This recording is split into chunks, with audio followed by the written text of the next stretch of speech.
සෑය කළ හැකි සීමාව මෙයයි. ඔබේ කටයුතු ආරම්භ කරන්න.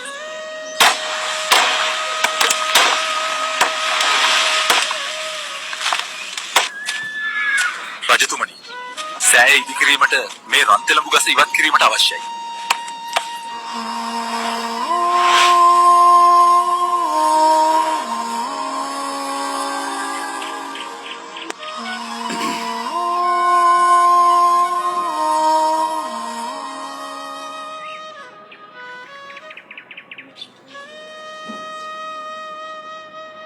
මහරජ, මේ ගස කැපීමට මා විරුද්ධය.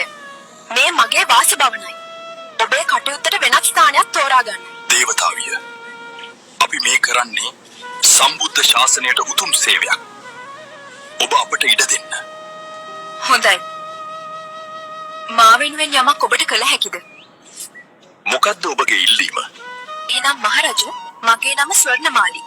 රත්නමාලී කියලාත් කියනවා. ඔබ කරවන මහ සෑයට මගේ නම තබන්න. එය කළ හැකිද?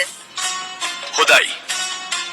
ඔබේ ඉල්ලීම මා ඉටු කරන්නම්.